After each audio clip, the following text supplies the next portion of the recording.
efficiencies. And they're measuring, I think you might have said it, they're measuring by column. Yeah, it was something from the bottom all the way up to the start. Like, okay, that's good. Okay. All right, good afternoon, everyone. I'd like to give you a warm welcome on behalf of Bermuda College and BEST. My name is Amy Harvey, I teach environmental science here, and we have Kim Smith, the executive director from BEST, also here to solidify our collaboration. And this is actually our 6th series of Eco Lunch and Learns, and we're always excited to have local experts talk about their area. And today we're giving a warm welcome to Karen Nagel. And Karen Nagel has spent most of her working life focused on finance, but involvement with the Bermuda charity sector, together with a long held interest in the environment and sustainability, led her to study sustainable development at School of Oriental and Asian Studies in London, SOAS. And she's a lot to say, so I'm gonna be quiet and let her take over because we all want to know more about biodiversity credits and carbon credits and how we can leverage that for our island. So welcome, Karen. Thank you. Thanks for having me. Okay, so off the bat, I equate doing public speaking with skydiving or bungee jumping. It's not my favorite thing to do ever, but I will do my best and hopefully not go down a rabbit hole, which I tend to do sometimes when I talk. Okay, so just briefly about me. So yes, why is an accountant talking to scientists about biodiversity? Well, I guess because it's not just about the science, what I'm going to talk about. And if I go back in time, I was originally a geographer. That was what I always wanted to do. I didn't stay in geography, but that's another story. And I did have a slight detour into accounting. But 10 years ago, I had the opportunity to go back and study sustainable development at SOAS. And since then, I mean, before then, I was monitoring the climate debate, but since then, I've been following much more closely on the IPCC and what's been happening in the regulatory environment as well, which is why, because I understand that bigger picture, I think that this is something we could do at Bermuda. So,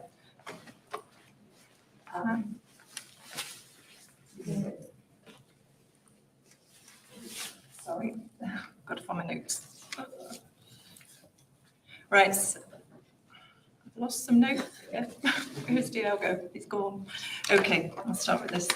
Right, so we spent the last 25 years talking about net zero and carbon emissions, and that divisive term, climate change. Yet achieving net zero will be meaningless unless we address biodiversity collapse, because without biodiversity, there is no life on Earth. Since 1970, we've lost 69% of species. The Global Biodiversity Framework has identified a need for between 600 and 800 billion a year to slow extinction rates. And I know this is not news to anybody who's an expert in this. Investments in climate change in 2021 were 851 billion versus 18 billion in slowing species extinction. Typically, the focus in climate change investments has been mitigation. And whilst that's important, if we invest in nature and biodiversity, we can tackle mitigation and adaptation too, multiple benefits. But before I head into biodiversity, it's important to understand carbon emissions, and in particular, its concentration in the atmosphere and why there is so much concern. No doubt, most of you understand the science behind this. The graph shows the increase since 1959. In fact, in the last 800,000 years, carbon dioxide only varied between 180 and 280 parts per million. Yet from 1850, since the Industrial Revolution, it's climbed rapidly from 280 to 419 today, or thereabouts. And that increase is steep. And I know I'm old, but the increase since I was born is 100 parts per million. So please don't have a look too closely to figure that out. We all know that living in Bermuda, we have one of the highest per capita carbon emissions in the world. 8 tons per person, that's higher than the UK, Switzerland, and notably twice the average of the world. And that's just our fossil fuel use. It doesn't even include the things we import or the fact that we have to fly to go anywhere. And it is important for us to understand our part in this. Now, slight diversion. My husband over here loves analogies, so I promised I would include one. Okay, maybe two. All right, so this year, more than any other, scientists have noticed a significant increase in the mean global sea surface temperature. And in the northeastern Atlantic, by June, it was 1.6 above centigrade above average. That's just an average across the northeast. If you look at the numbers for specific areas like west of Ireland, the sea surface temperatures were between 4 and 5 degrees Celsius higher than average. And that's classed as a category 4 extreme marine event. And it affected much of Ireland, the UK, and the Baltic for months. These kind of events, as many of you know, can significantly impact marine life and bring about extreme weather events. So how does that affect Bermuda? And what was the cause of the abnormally high sea surface temperatures in the northeast Atlantic? The thinking is that the atmospheric circulation over the North Atlantic basin was unusual. And the Azores High, which we are all familiar with, was weaker than average. Yep, we didn't get much boating in and it rained for weeks. This resulted in reduced surface winds over the area, and of course that's less mixing of the surface water, less cooling, less upwelling of deeper cold water. And I know that's a simple answer, and there are other interactions too, but it just goes to show the knock-on effects that can occur. So I think this one, scientists have warned for decades that climate change will lead to more frequent and more severe storms, and I think this slide really speaks for itself. We're all pretty much aware. And of course, we all remember the orange haze over the northeast coast of the US, and particularly in New York in the early summer as a result of the Canadian wildfires. And when it rains, it pours and causes unprecedented flooding. Okay, so there were some opportunities for boating days, I lied. All right, so this one. Ice over the North Pole has almost halved between 1981 and 2020. We've all heard these kinds of reports, and much of it has happened since the summit in Rio in '92. Since the first COP, which is Conference of Parties in Berlin, 95 scientists have been warning us that these things would continue to happen unless we took action. As we know, climate deniers had louder voices and deeper pockets, and real action has been painfully slow. One of the saddest things for me, standing on the edge and following the developments at each COP and reading what they're saying, is the frustration of the scientists each time there's another one. Because scientists, as many of you are, will never say an outcome is 100% definite. They do what they always do. They present a worst case and a best case scenario for any model or prediction. But politicians are short term and they're not keen on giving bad news to the public. So they only ever hear the best case scenario and act accordingly, if at all. Well, here we are in 2023, and their worst case scenarios from those early COPs are probably the best we can expect.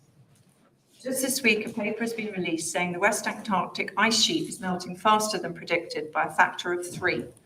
And it's too late to stop it, whatever we do. But then they add, oh, but fortunately, there's hope for the Eastern Antarctic ice sheet if we act now. Okay, so you know that all the politicians heard there was, we're fine. The East Coast is good. That's why I get frustrated. So there's a lot of writing up there. That's why I had a few pictures first. It all started with Kyoto at COP3. Took a few years to be ratified because there were too many people involved, too many countries involved. But the idea being to impose country limits, assuming necessity would encourage innovation into less carbon-intensive technologies and ways to decarbonize.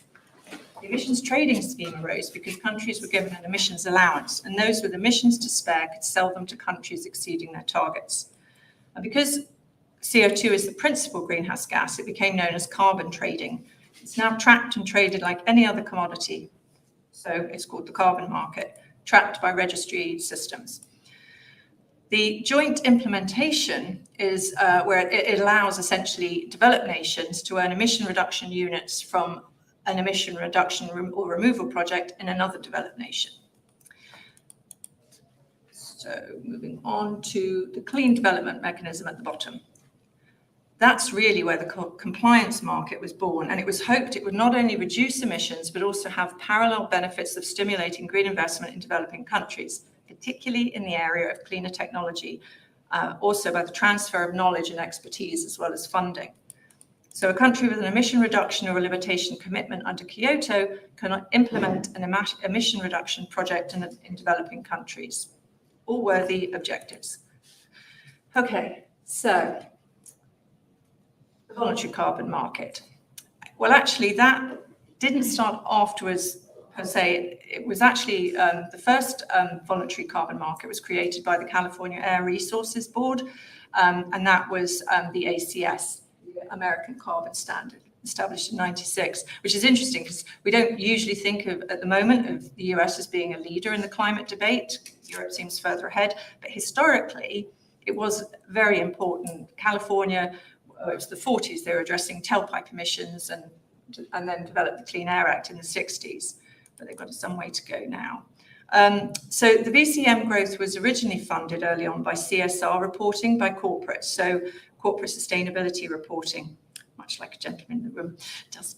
And it's the desire to appeal to stakeholders. So the demand in the offset credit programs grew from there. The VCM was valued at $2 billion in 2021, and it's projected to grow. It's quite a big gap, but between 10 and 40 billion by 2030. Projects vary from reforestation, wetland management, carbon capture and storage, development of renewable technology, and regenerative agricultural programs, mostly in the global south, and usually over very large areas with significant volumes. So, for example, RED, which is reducing emissions from deforestation or forest degradation projects, the minimum size would be between 30 and 40,000 hectares.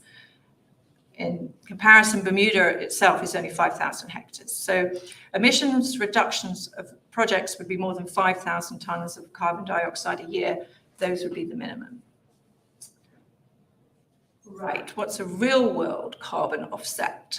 I don't know if anybody's ever bought one of these, but you can do them you go to Google and you can easily find these, but this is one the British Airways website has, and you can calculate your carbon footprint for any destination and cabin that you fly in and buy an offset. I don't know if anybody's done that, or even if you trust it. Do you ever look at the underlying projects that it has? So here in the example, both projects are quite different. And what's interesting for me is, although obviously the one in the bottom is the global south, the biochar one is actually the global north. And that's becoming increasingly common now.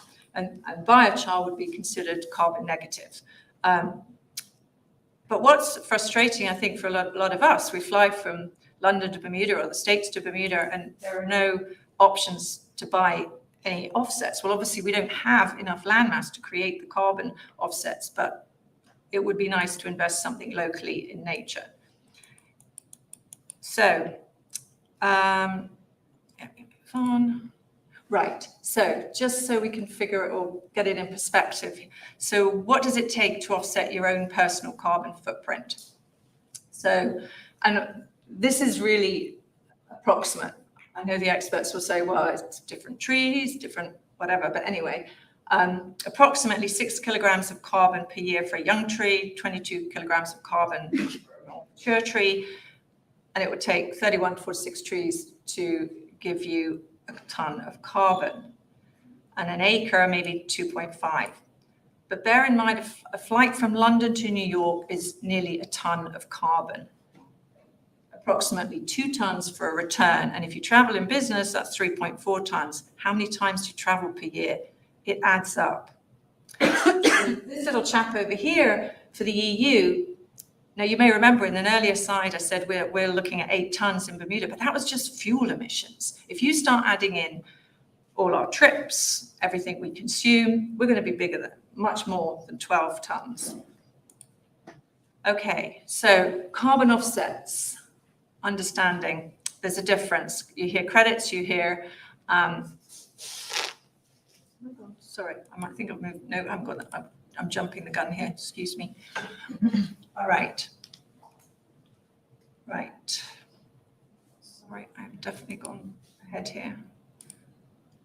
Yeah, right, there we go. So yes, to help understand the difference between offsets and credits, because they are used interchangeably and some people get confused.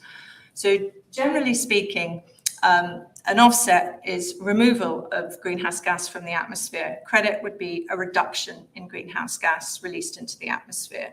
So to understand the difference, think of a water supply polluted by a nearby chemical plant. A chemical offset would pull the chemicals out of the water to help purify it. A chemical credit would mean paying another chemical company to release fewer chemicals into the water. So the owner's pollution can remain the same. And of course, that's not really an ideal result. So then at the bottom, yes, offsets, we normally talk about the voluntary carbon market, and credits, we usually say compliance market. But it's not always the case, because if you think about renewable energy projects, the companies that can invest in the voluntary carbon market might be calling them offsets, but strictly speaking, they're credits because they mean a reduction of greenhouse gases into the atmosphere. So, how do the projects? So, projects. This, if you run through this, this just shows you the process of establishing a project. They all pretty much follow the same formula, but there are a few differences. And these are the kind of projects they do. So, for example, if you take, well, actually, no, so I'm going down a rabbit hole again. Some of the accreditation organizations have been around for 20 years, and they all have a similar format for establishing a project. First of all, the project has to be eligible against their criteria. And if you believe your project is eligible, you can submit your proposal, usually called a PIN or a project idea note, and they'll respond with a load of detailed questions you've got to complete about what the admin is, the goals, the community benefit, which is really important. And if it meets the standards, it will be registered, but then it has to be verified. Now, someone like Vera, they will have an in-house registry. If you go to someone like Plan Vivo, they will have their own verification people that they would recommend you use. And they do set quite a high bar for being a verifier. So then I think the idea here is these are not all created equal. They have been going for 20 years, but there's still a lot of differences between the different accreditation agencies. But anyway, once you're accredited and verified, you still have to have ongoing measurement and reporting, and you have to be audited every 5 years. It's a process. Okay, right, criticisms. Right, there's a lot. Okay. A lot. As you can see. So I'm trying to explain some of these. So going back to the BA example, if we don't know if the person sitting next to us on the plane has just bought the same tree that we have. We don't know if it's going to help locally. Certainly it won't in Bermuda if we don't have any offsets. But there's also no way to tell so as well as the double counting issue of the greenhouse gas reductions, there's also the problem with how permanent is it? So what if they plant the trees and then someone cuts them down a few years later? How about leakage? What does that mean? Well, that means, so for example, I establish a project and then whatever was going on there before then just gets moved a few miles down the road. So we haven't really solved the issue. So, and also projects have to show additionality, which means that they wouldn't have happened without the project going ahead. So there's a lot of things that have come up to criticize the way these credits have evolved. But the other big thing is they're often criticized for just being a cheap way for companies to get net zero and continue business as usual. It just disincentivizes them to invest in operational efficiencies and renewable energy and tech innovations. But underlying all of this is the data. And as we all know, you put in bad data, you're going to get bad data out. So the data is really, really crucial, which goes back to what I was saying about the monitoring, the MRV, they call it, monitoring, reporting, and verification, and how good that is. Anyway, so the other thing that is a big issue is making them local. And if you don't have local involvement in these projects, they fail. And that's what they found over and over again. It's crucial to have local expertise involved. Okay, so yeah, collaboration is obviously key, as is sharing data and resources, but local is at the heart of these projects, or should be. Okay, so what's happened in the last year or so, the VCM has come under increased criticism and scrutiny because of the lack of regulation across all participants and the high variability in the quality. Obviously, the better the quality of the offset, the less likely the buyer will come under pressure and scrutiny for greenwashing. So the ICVCM, which is the Integrity Council for the Voluntary Carbon Market, was established as an independent governance body for the VCM, and they set and enforce definitive global threshold standards, so high-quality projects receive finance, and there are genuine greenhouse gas reductions and removals. They define what types of programs and methodologies are eligible based on their, another acronym, CCPs, Core Carbon Principles. They provide the governance and oversight over the standard-setting organisations on adherence to those CCPs and help define a roadmap for responsible growth of the VCM. So going back to Vera, they are the ones that have come under the most scrutiny in the last year. There's been a lot of bad press. And a lot of it was around their RED projects, which is the reducing emissions from deforestation and forest degradation. Now, the article stated that the carbon offsets are often not worth the paper they're written on. And whilst some of it is down to the standards and protocols they established 20 years ago, by many of them, it's also a function of the data. And they may well have been inadequate or poorly managed data collection, but equally, a lot of them were established 20 years ago. And we've come a long way in data collection. Some of you may know of a company called Solvera. They're well known in the carbon markets. They like to think of themselves as the Moody's of carbon. And they use machine learning, satellite data, and state-of-the-art field research teams use LIDAR and drones to measure carbon in trees. And they say it's 13 times more accurate. So the industry does have to keep up if it wants to generate high integrity credits. So does anybody recognize this? I will. This is mine. I still have it. And it's not a very good picture of it. It's a photo, a slide rule.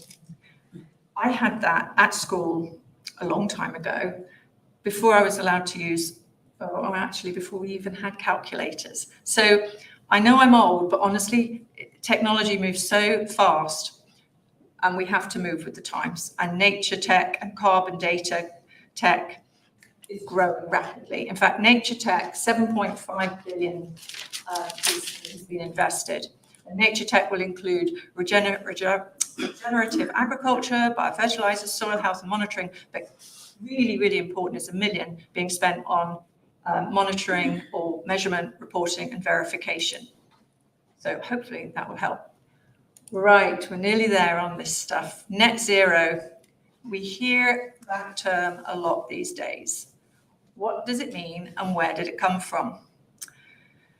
Okay, we'll get to that next, but let me address the slide first. The focus here is on emissions, primarily from energy and production, because these are seen as the main culprits for fossil fuels, natural gas and oil. And many of the carbon offset projects have focused on renewable energy production in the developed nations because, as well as providing credits, they offer a good return on investment.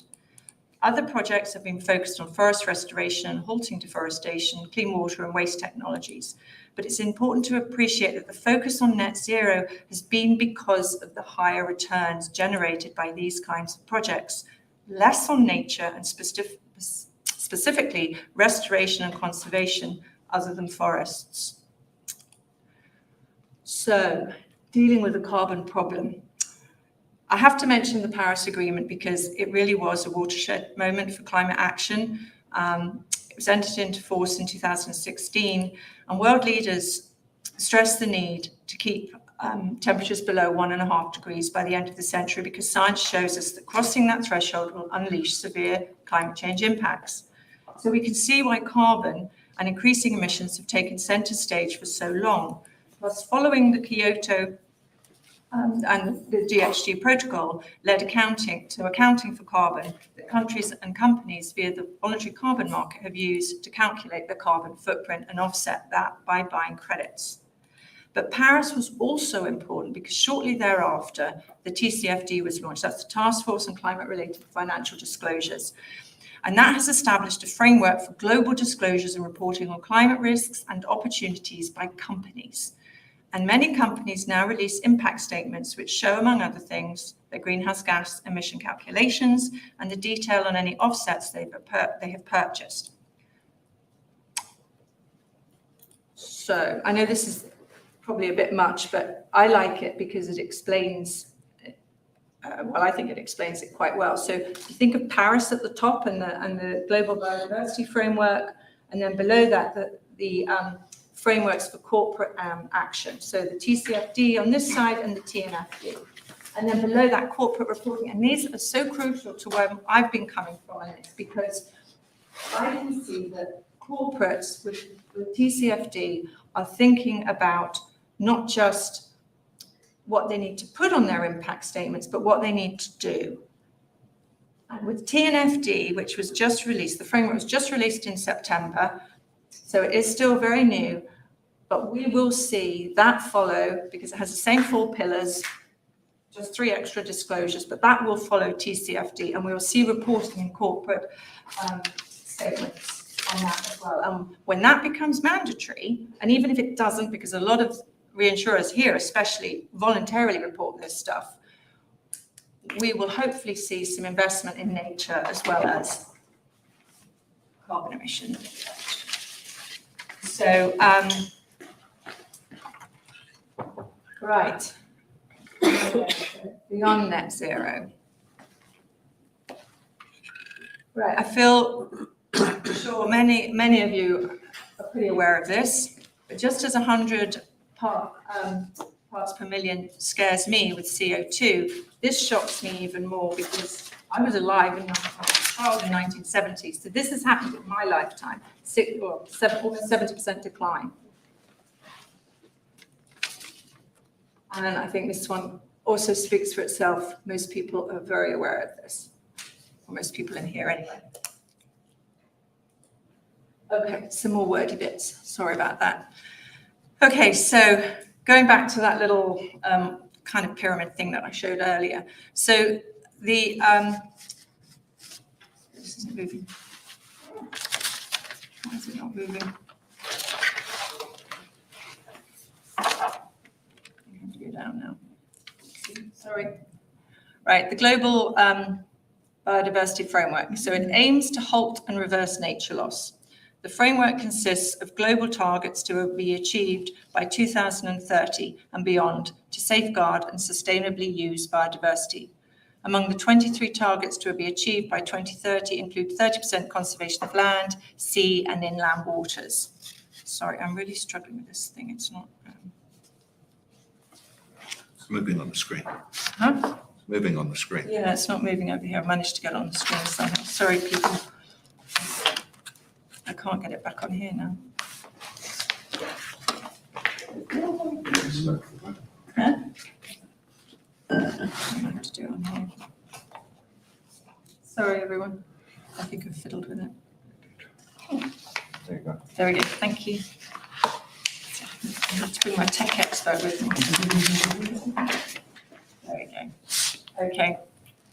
So 30% of conservation of land, sea and inland waters, 30% restoration of degraded ecosystems, halving the introduction of invasive species, 500 billion per year reduction in harmful subsidies. And this is why BOP seeks to implement 20 by 30. It is a global goal. And I just think it's worth pausing here to look at the 17 Sustainable Development Goals, because they are integral to any carbon project, and even more so to biodiversity projects. Many of you are probably familiar with these, or at least some of them. And notably, the more that you include in an offset project, the more value and increase the price of it. So Just as companies are reporting greenhouse gas emissions voluntarily, and increasingly it is becoming mandatory in some countries, so we'll start to see reporting on a company's nature impacts as a result of the recently issued TNFD framework. What does that mean? Well, just as companies buy carbon offsets to reduce their greenhouse gas emissions, we will see interest in future nature positive projects. It's already happening in Europe. There are multiple organizations trying to develop the methodology to calculate values for nature positive impacts. They're becoming known as biodiversity credits or certificates. And just as the early days of the carbon market provided much needed funding for carbon emission removal reduction projects in the global south, this new market could help fill the shortfall in funding to address biodiversity loss. Well, if only it was that simple. Because yields on investments are not going to be high, we need to be innovative in what projects we can offer and how we can make them attractive to investors beyond the biodiversity certificate itself. Okay.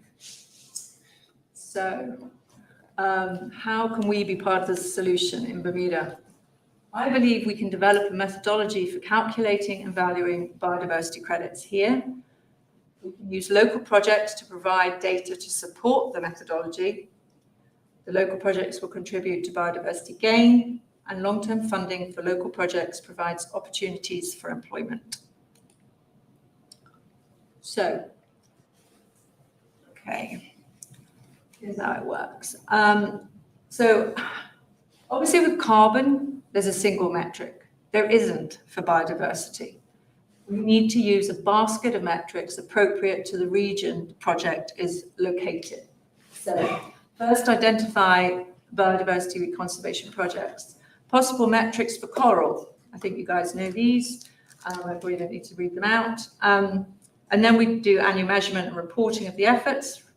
We could ultimately do restoration certificates to represent increase in biodiversity at a site as measured by the multi-metric. And then later on, conservation certificates also issued when the baseline values of chosen metrics are maintained over time. And of course, going back to the third-party validation and verification would be crucial to keep these high integrity credits. And then, we can have an independent academic review of the methodology and claims as well. And I have spoken to organisations in the UK who could help with that process for the review.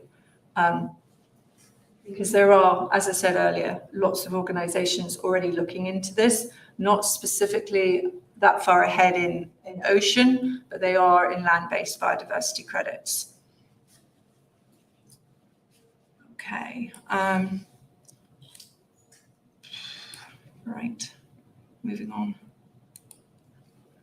All right, you're all familiar with this. I love seeing these when I drive past. Makes me very happy. So the Bermuda microforests are a fantastic achievement, as I think everybody here knows, and all due credit to the teams that run them and the sponsorship that supported them financially and enabled the volunteers to assist with their development. Bermuda is really fortunate to have phenomenal donors, but also a large body of expertise on island, and it never fails to amaze me the caliber of talent we have, both young and old, and not just scientists. Now, I know there's been a lot of criticism from some quarters that planting trees is a waste of time. Bill Gates is a culprit. True technological measures may sequester more carbon faster than it takes a forest, but they do nothing for biodiversity, which is why our microforests and others like them are important. And we know it's how the planting is done, so the species coexist and complement each other. We know that, but we also know that it gives benefit to our soils and by growing the right thing in the right place. We have the local experts here to do that. And like I said, I get very excited when I see these. Right, another initiative, seagrass. So we all know seagrass is worth far more than the carbon it sequesters. And in 2020, the government launched a restoration effort to protect the remaining seagrass beds by installing large mesh cages over struggling areas to limit turtle access to the grasses. Dr. Manuel, our conservation officer at government, commented on their work in a recent RG article, and they're now adding seed-based restoration methods to their efforts. A young Bermudian PhD student, Triana Zul, is working on this method. These are the kind of opportunities we need to see more of for returning Bermudian scientists, as well as those already here. And then coral reefs. Again, we know the effectiveness of the reef to absorb CO2 will be diminished with rising water temperatures and increased rainfall, storms and runoff complicating the reef response.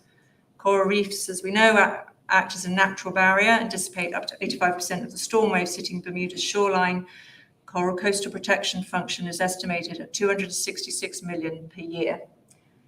And we also have this number here, which some of you will remember from it was released in 2013, the study that Dr. Sarkis did on total economic value of Bermuda's coral reefs. That was 10 years ago. Mm-hmm. Interesting, I don't know if any of you know this, but one of the other scientists working with her on that project, Dr. Emily McKenzie, is now the technical director for the TNFD, who just released their framework for nature-related financial disclosures. So Bermuda has always been ahead of its time with innovative ideas. Let's not wait another 10 years to do something about that report. Okay, so solution. Currently, there are some land-based biodiversity credits, but there are no ocean-based biodiversity credits available. Blue carbon, yes, but not biodiversity. The only caveat to that I would say is Australia has issued 2 from Queensland for corals, but the metrics covered are limited to water quality because that is their particular issue. Bermuda has a unique environment to be a test model site for ocean-based biodiversity credits for seagrass and corals. For corals, Bermuda's northern geographical location makes corals less vulnerable to bleaching and diseases incurred by climate change compared to their southern counterparts.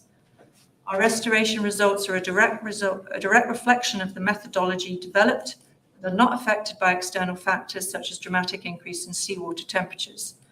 Bermuda's coral reef platform is a natural laboratory to assess the efficacy of restoration efforts. For seagrass, Bermuda is an ideal location to develop this methodology because our quality of seawater is high. We know the quality will not be an issue for the growth of seagrass.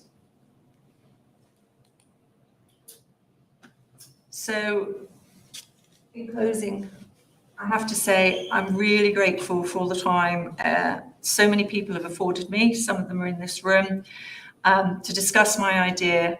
And I should also add representatives from the various corporate entities on the island. And I must apologise if I have forgotten anyone, because there have been a lot of people. I might add, I haven't had a chance to speak to Waterstart or Buoy, although I did have the pleasure of meeting Ms. Lacey yesterday, and we are going to get together. Buoy, or as it's known in our house, the fish shop, because my daughter Megan couldn't say Buoy when she was a toddler, has been really important in our lives. Each of our children has attended most of their courses and volunteered, and like BZS, BIOS, Waterstart, these organisations have laid a foundation for a love of the ocean, Bermuda, and science in all 3 of my kids. We're lucky to have them and the amazing people who run them. We might have some disagreement on how we move forwards with nature, restoration and conservation, but everyone I spoke with wants the same goal, to restore and protect nature, but in a way that allows everyone to have a voice, to contribute, and to create jobs for Bermudians now and for the future. And let me leave you with a recent quote from Marco Lambertini, who's the Special Envoy, but was the Director General for the World Wildlife Fund. Biodiversity is by definition local, meaning restoration work must be local too.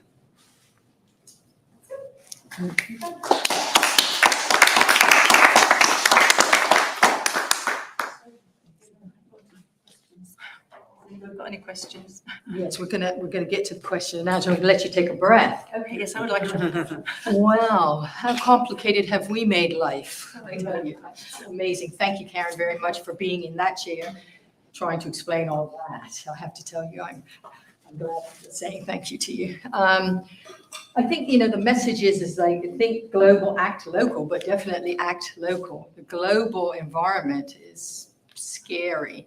But we can do something. We can do something right here on the island. There's lots to be done. There's lots of organizations working in good areas on projects that need to be highlighted, perhaps for a program such as this that Karen's developing. So get involved. You care because you're here. Just get involved somewhere, somehow. And what we're going to want to do, we have a practice at Best.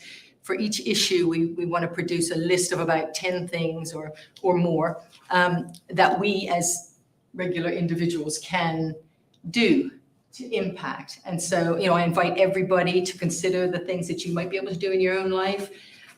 Reduce or eliminate single-use plastics, number one. There's many things, walk instead of drive. I wrote down a couple that came to mind. Turn your lights out when, you save on Belco, which is a very timely suggestion. Reduce the range of cleaning products you use so that we can reduce the amount of chemicals going into the environment. And support local initiatives, support local environmental organizations who really do work very hard and get called all sorts of sort of unkind names. But, we need to consider that we're not separate from the environment. We rely on the environment for breathing, eating, everything. And so we really have to make that connection stronger. And I think that, once that connection is really solidly made, we'll naturally go and try to do something to improve the situation because it's going to affect all of us. And I think that drives it home clearly. But thank you. Thank you for continuing to try to develop something that's going to bridge the enormity of the problem with the local environment and what we can do to have an impact. Let's carry on. So questions and answers. We'll follow now. Thank you. Thank you, it's Robbie from the I aquarium. recognize you. Thanks very much for laying out the framework, particularly at the broader scale of activity at the corporate international regulatory system that's going to evolve to do this. And you touched on a point about what we can do here, and you highlighted the microforests as, okay, we can plant a fair number of trees, but the real benefit will accrue over time in terms of biodiversity. And I think if I understood you, the biodiversity crediting system is challenging in some ways because measuring biodiversity isn't always easy. But it does seem to me that making the investment in developing habitats where you can see clear, direct, immediate carbon storage, plant trees, plant mangroves, maybe seagrass, you will get those biodiversity credits over time.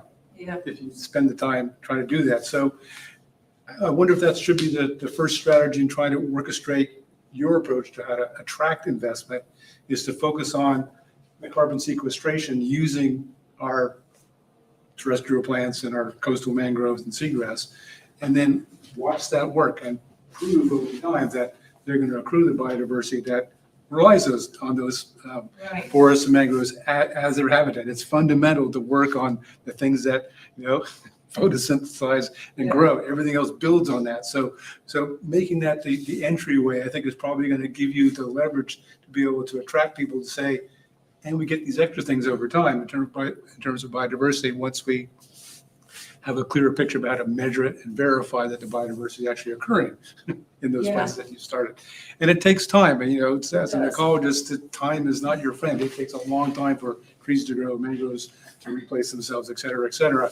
And that will be satisfactory for some investors, but, Well, the time horizon for what I'm envisaging is definitely 5 years. It's a minimum of 5 years to develop the methodologies, certainly for the coral and the seagrass biodiversity credits. But I think there's a place for the microforests. I like the idea of having a platform so that we already have the microforests. So we have a platform and we can use the microforest with all the people who, like yourself, who are already working on this to help develop, yes, the carbon sequestration component, exactly what you're saying, but also develop a biodiversity component using the microforest. We're not going to produce a huge value because we've only got 53 square kilometers in the microforests themselves, but it showcases how it works and how we set up the protocols and the monitoring and the verification, which is so crucial to making it. We want to develop something that will be applicable to lots of other island nation states, right? Exactly. Exactly. So there's a big market out there, And they may have better technique. We want to look in other jurisdictions, see what are they doing that we can learn from. Collaboration is key. Right. Yeah. And so if Yeah. you add us all up, Island Nation States, we have a voice, and that's recognized at all levels. Yeah. And so here's an opportunity to take, given some similarities and differences between subtropical and tropical islands, a lot of capacity to really make a difference that will ultimately benefit us at a local level. Exactly. Yeah. But yeah, no, you're absolutely right. I think it's how we do it. But I just thought we could start with the microforest because we know we're doing that, but then let the work on the corals and the seagrass progress, because the ocean biodiversity credits are very, very new. And like I said, nobody's actually produced them other than these two from Australia, which are just based on water quality. And certainly the guys I was speaking to in the UK at Replanet, they said, you should do it in Bermuda because you've got really good environment. And then when I spoke to Dr. Sarkis and Dr. Manuel and Dr. Furcaran from Florida, he's like, Bermuda is the perfect place. It's the perfect laboratory to be doing these things. We know what we're dealing with this because we've been researching this island for 60, 70, 100 years. So we have some idea of what things should be doing and how they can do it. Exactly. And how do we accelerate that in some ways? How do we? And that's why it has to be local scientists and local people, because you can get advice from outside, and that's great. You have to listen to the people who live here, who know what it's like, and that's why I'd also like to see fishermen involved, because they know they're out on their boats every day. There's a place for everybody. I know it's a bit idealistic, but I do believe there is a place for everybody to speak and to be involved. It's just getting the funding from the reinsurers or anyone else who's interested to help us invest in these projects and develop. And it will take at least 5 years to develop these credits. And once we've developed them, the investors will get some credits, and then once they've got their fill, we'll then start selling them outside of the investors, and the funding from that will go back to the projects or to go to new projects and create a good return to the investors on their investment. This may not be something that you've got to yet, and it's just kind of popped into my head. There may be a metric for it already, but with biodiversity projects, we're always faced with the risk of like natural disaster. So you can do everything right and a hurricane come and rip everything out, basically. Yeah. What would happen, for example, if someone had a biodiversity credit and then suddenly the next year it's not worth anything because everything's gone? Like, Right. is there longevity in, providing buffers for things that the damage you can't predict, stuff like Yeah, that? well, we're going to have to take that into account without a doubt. Yes. Yeah. It's called Speak to the reinsurance. insurance. Yeah, a bit of parametric insurance will be fine. Yeah, everyone has a part to play. So, yeah. Yes, Adam? How do you help sell companies on the value of the social capital that you're building through the credits? Well, I'm hoping that the social capital is the fact that you're doing something local, you're providing employment beyond the normal employment that we see here. I keep saying it, we've got people coming back to this island, or people on this island who have skills that we're not able to use because we don't have the jobs for them. These are real jobs. And in fact, the chap I spoke to recently in the UK is an ecologist, and he was saying, and he's developing these kind of projects, and he said, I've never been in such demand. He said, suddenly ecologists are cool people to be, and they want to speak to us. And it's not just ecologists, is it?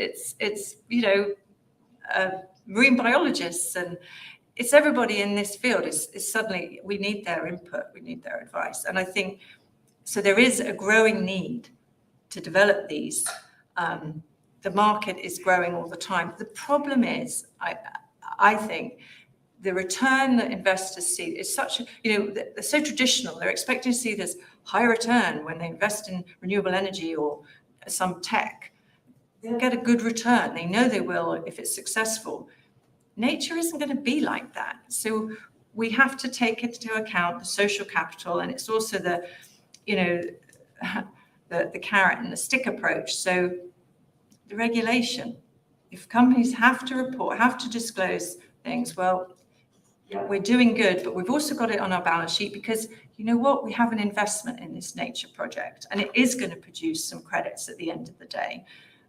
And it's not just restoration, it's conservation, so it's long term. It's always going to be there, and growing for different projects, hopefully.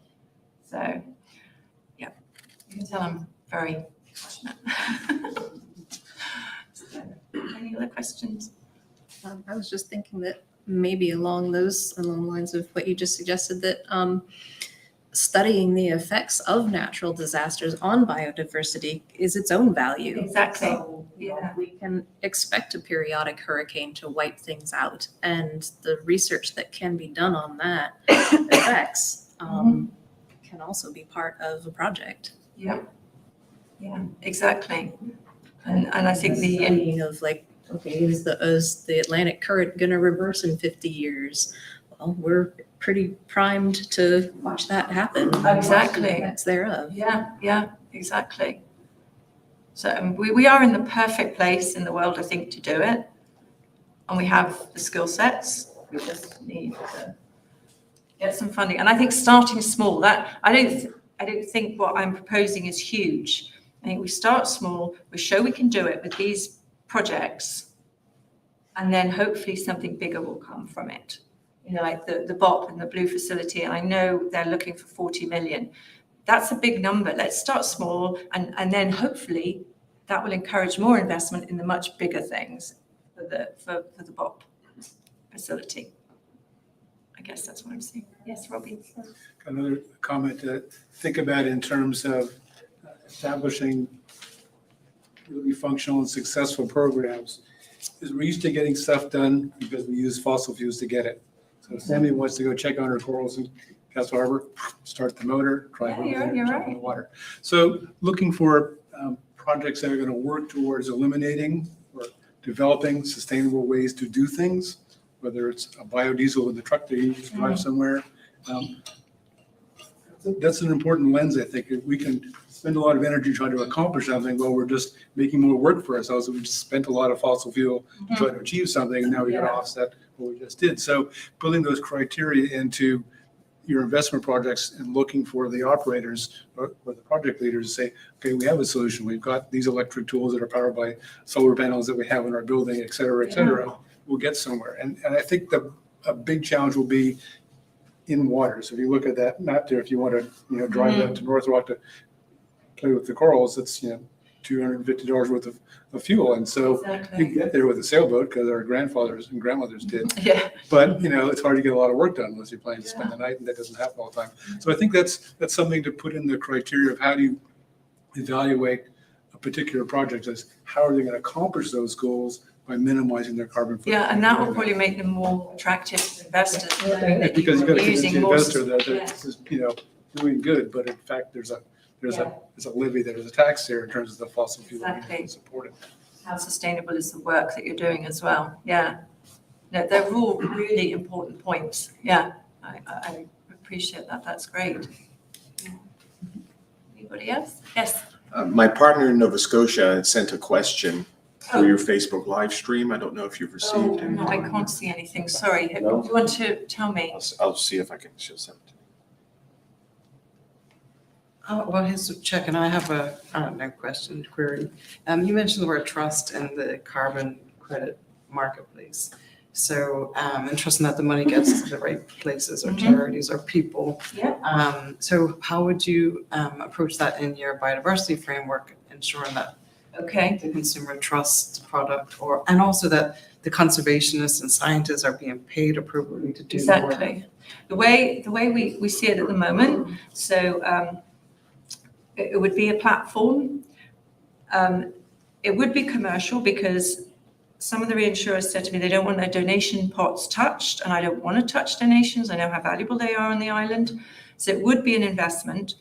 It would be an investment into the platform itself, over a period of 5 years, and the platform would then invest initially in coral and seagrass projects, and those projects would focus on developing the methodology, and they would hire the people they need to do that.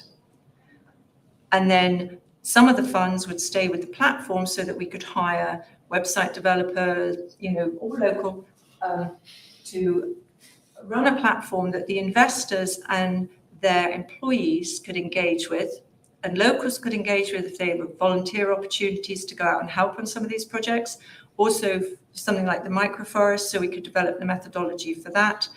And we would be very transparent. Each of the investors would have a place on the board so that they could make sure that the funds are being appropriately used.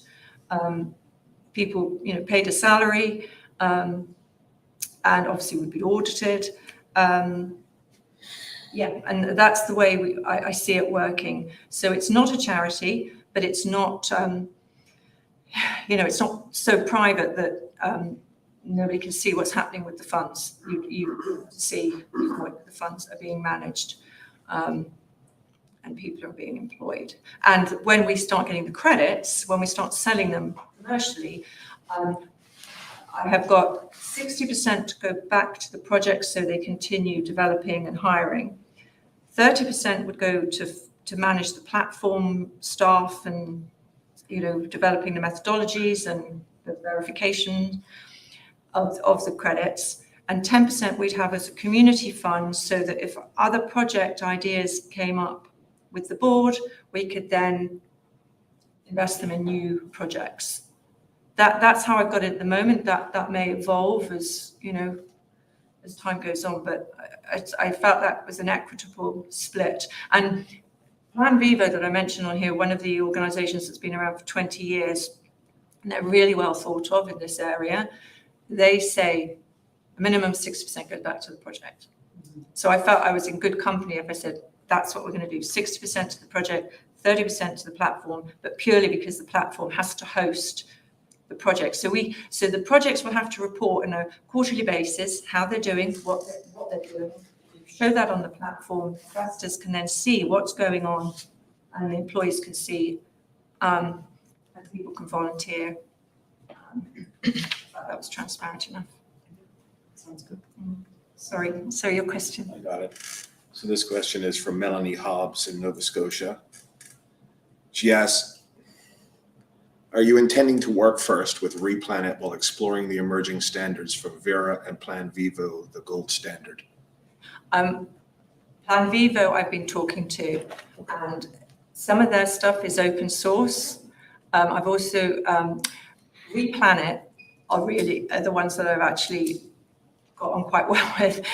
They've been working on with something called an organization called the Wallacea Trust. Right. And all their biodiversity methodologies are open source, and they're really, really easy. Well, there's a lot of reading, but they're good to follow. So when I spoke to them, they said, originally I said, well, if we do some biodiversity credits, will you help us develop them? And they're like, no, you do them yourself.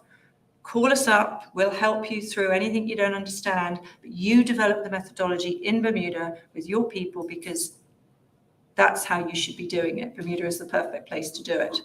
And actually what's happened is, I think it was McKinsey and also the World Economic Forum said, some of these accreditation agencies are charging way too much to get these projects accredited. We need something else. So what has happened is a group of them, Replanet, Wallacea Trust, they have created a new entity, and I've forgotten the name of it now, it's gone out of my head. They just announced it just a few weeks ago, and it's going to work like peer review, like scientific review. And so you'll be able to submit your methodology that you've created, and their experts will review it and come up with questions or things that you need to think about. But they will give you that kind of comfort level that you're on the right track, and they won't charge the same as the accreditation agencies because they are a non-profit. So it'll be a few thousand rather than multiple thousands. So I think that's a great place for us to start, but we're 5 years away from actually producing any, but it's nice to know that we can call these people. They're so open to discuss how we're doing, what we're doing, and giving us advice. So I will definitely leverage that. She was saying that it's called Biodiversity Futures Initiative. That's the one. That's the one? That's the one. Yeah, yeah. Yeah, they have literally, when I spoke to them in July, they hadn't actually launched it or named it. And it was just released recently, yeah. Yeah, so she obviously knows about a lot about this then. She says they're using the same approach in Nova Scotia. Brilliant, brilliant. So you're already doing it in Nova Scotia. Her email address. Yes, yes, please, could you? Yeah, I think she wants to talk. Yeah, I would. She wants to collaborate. Yeah, there's, as she knows, this is just exploding everywhere. Everyone wants to do something with nature. But, and actually there was another thing that came out. It was a paper produced by a group of organization, Pollination, the Blue Marine Foundation in the UK, and Earth Finance, and also King's Trust, I think. But Earth Finance were the ones that advised Bob. But they have produced this report, and in their executive summary, it's all about how we raise finance towards nature. And the summary was brilliant, because I showed it to my husband. I said, they're saying what I'm saying. And they was basically saying it's got to be local, and you get a consortium of businesses together who feel they can make a positive impact on nature by investing in projects locally. Hello, I think that's what we're trying to do. So yes, I'd love to talk to her. Okay, cool, thanks. I Excellent. mean, just from a company perspective, baselining your carbon emissions, scope 1, scope 2. They added scope 3 is coming on board there with purchased goods and services, travel, financed emissions, things like that. It's a huge project to, one, account for the emissions, two, to have the reduction planning, right? Because companies can't just get away with saying, oh, we're just going to offset everything that we produce. So That's right. having the carbon reduction planning as a part of the Has to be done, yes. baselining. And then companies have to buy offsets, because they're never going to be, carbon neutral, net zero by themselves. Especially not here, yeah. So having the ability to do this, whether it's a verified credit or a social capital credit or whatever that is, in Bermuda with, hundreds of Bermuda-based companies that all have this problem, I think this, has so much potential to be able to help do that local impact here.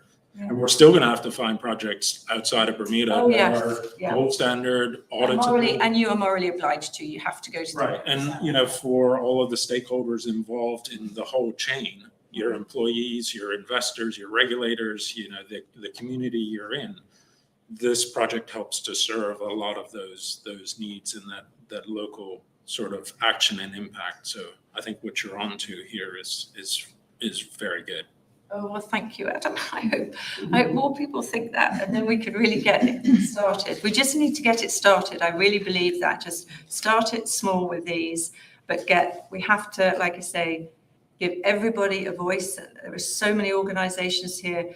Everybody needs. I think in Bermuda, you just cut through the red tape and just go direct, and it happens, right? Yeah, it does. Sometimes Yeah. if you were trying to figure out how to do this, on Wall Street or in, the square mile, you'd be there for the next 20 years trying to figure it out, and you wouldn't be able to do it. And you don't have the people and the contacts and the connections to be able to generate the projects, because you would see all that money going out, and then you'd say, well, show me where, the trees are being planted or the seagrass is being,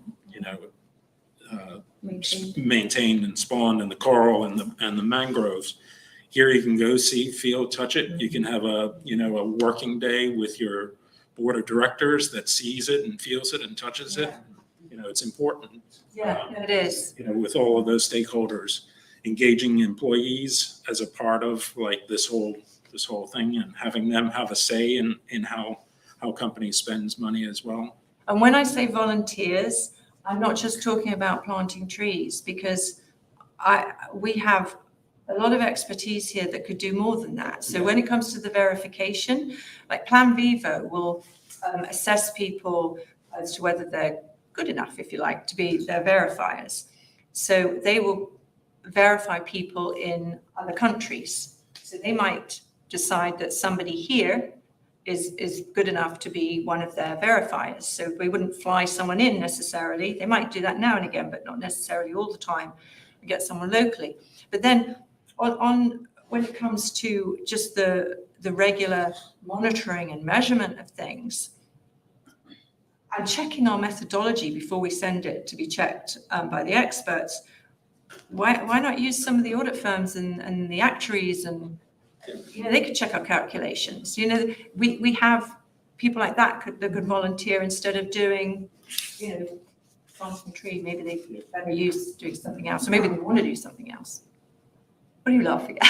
I'm just saying, auditors and actuaries are not very good at planting trees. But I beg to differ. They can plant some trees. They can cut them down too, though. But That's the problem. they're much better at calculating the carbon sequestration than the guys who are good at planting trees. So you've got to do And then, skill sharing. how does biodiversity factor into CAT modeling, and to build, resiliency through natural products that help, regions that have, high impact of natural catastrophes. How do they help stop coastal erosions, flooding,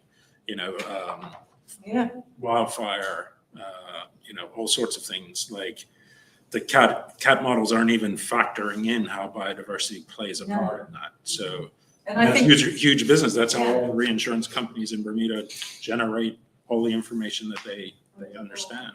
see, to me, that was shocking when I read that. When I read Samuel's report 10 years ago, I'm like, 1.1 billion. That's a huge number that our reefs are worth. We should definitely be doing something. That's probably all based on tourism and real estate and things like that. That's not even. It was more comprehensive than that. Yeah. Really did factor in, if you have a healthy reef, its ability to temper wave energy is going to reduce the erosion impact. So it was a very thorough platform. It was, yeah. Yeah, Emily McKenzie, who I mentioned earlier, she's been presenting the TNFD framework. Like, you keep seeing her on webcasts and news, and she's brilliant. She's so good. And I said to Sammy, "Is this the same?" And she said, "Yes, that's the lady that I work with on the project."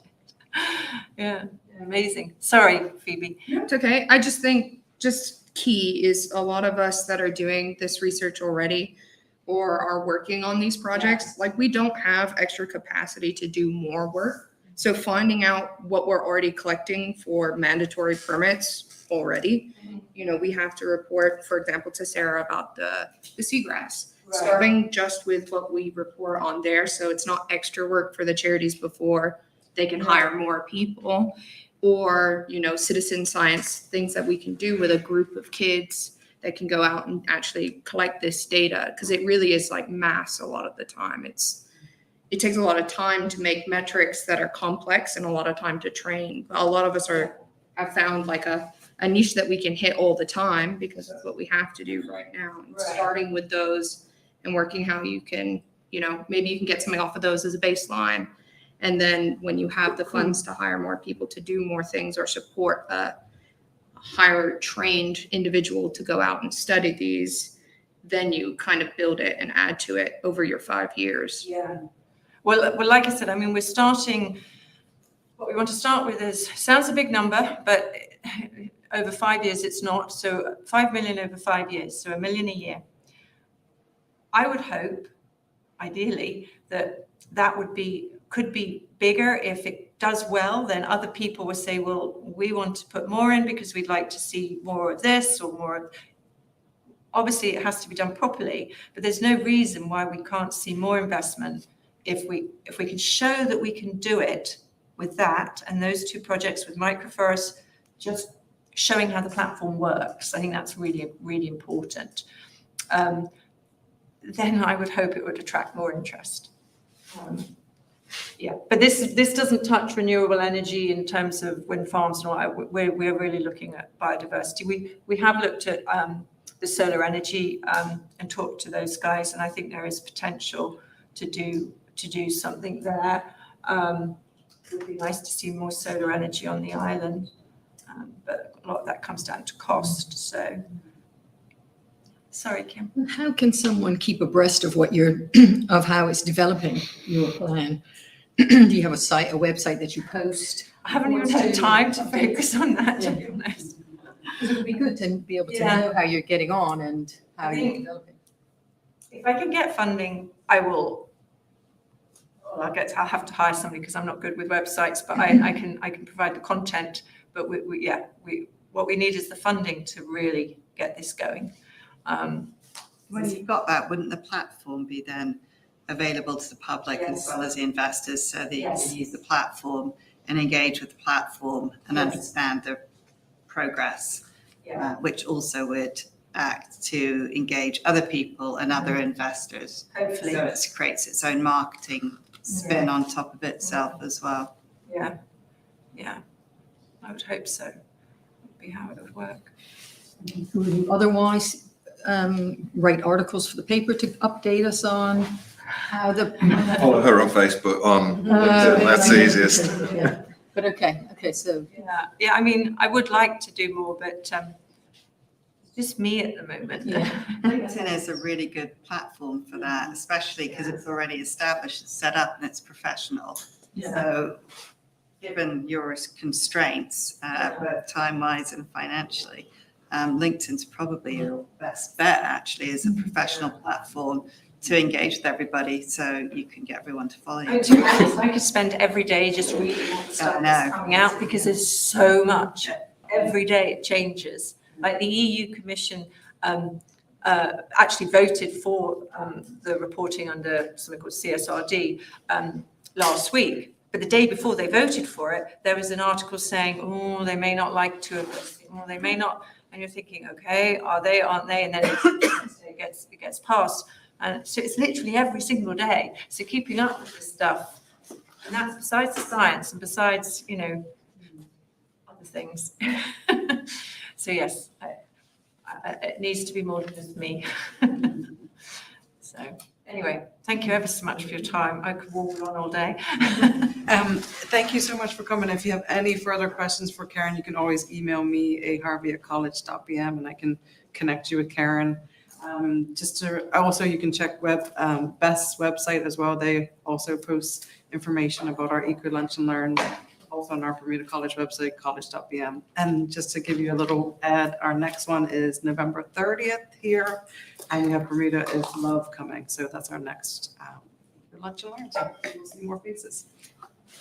Thank you very much.